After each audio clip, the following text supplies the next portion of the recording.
Assalamualaikum warahmatullahi wabarakatuh. Perkenalkan, nama saya Dianur Sarmiani. Saya dari kelompok 7. Saya akan menjelaskan mengenai jenis-jenis masalah belajar. Berdasarkan pengertian masalah belajar, terdapat 8 jenis masalah belajar, yaitu diantaranya: yang pertama, siswa yang tidak dapat mencapai nilai kriteria ketuntasan minimal atau KKM. Yang kedua, siswa yang memiliki keterlambatan akademik, yaitu siswa yang diperkirakan memiliki inteligensi cukup tinggi tapi tidak menggunakan kemampuannya secara optimal. Yang ketiga, siswa yang secara nyata tidak dapat mencapai kemampuannya sendiri atau tingkat IQ yang di atas rata-rata. Nomor 4, siswa yang sangat lambat dalam belajar. Yang kelima, siswa yang kekurangan motivasi dalam belajar, yaitu siswa yang kurang semangat atau bermalas-malasan. Yang keenam, siswa yang bersikap dan memiliki kebiasaan buruk dalam belajar seperti menunda-nunda tugas, membenci guru, dan sebagainya. Yang ketujuh, siswa yang sering tidak mengikuti proses belajar mengajar seperti yang suka membolos dan sakit dalam jangka waktu yang lama. Kedelapan, siswa yang mengalami penyimpangan perilaku atau kurang tata krama. Beralih ke materi selanjutnya, yaitu faktor penyebab masalah belajar.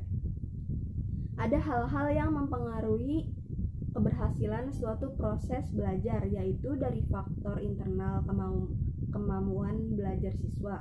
Yang pertama ada sikap terhadap belajar, motivasi belajar, konsentrasi belajar, kemampuan mengolah bahan ajar, kemampuan menyimpan perolehan hasil ajar, menggali hasil yang tersimpan, kemampuan berprestasi, rasa percaya diri siswa, inteligensi dan keberhasilan belajar, kebiasaan belajar, dan cita-cita siswa. Jadi, faktor internal ini merupakan faktor yang mempengaruhi suatu keberhasilan proses belajar yang berasal dari internal diri siswa atau kemauan belajar siswa. Selanjutnya ada faktor eksternal belajar dari motivasi intrinsik siswa, yaitu guru sebagai pembina siswa dalam belajar, sarana dan prasarana pembelajaran, kebijakan penilaian, lingkungan sosial di sekolah, dan kurikulum sekolah. Faktor penyebab masalah belajar ada 3, yaitu faktor internal, eksternal, dan khusus. Faktor internal berasal dari diri siswa itu sendiri, yaitu bersifat kognitif atau ranah cipta, seperti rendahnya kapasitas intelektual atau inteligensi siswa.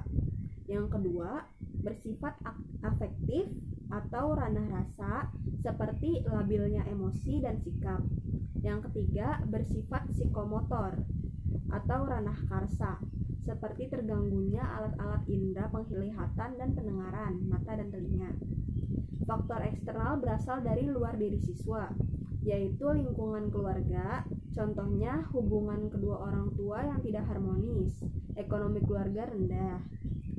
Lalu ada lingkungan sekitar atau masyarakat, contohnya wilayah perkampungan kumuh atau slum area, dan teman-teman sepermainan yang nakal.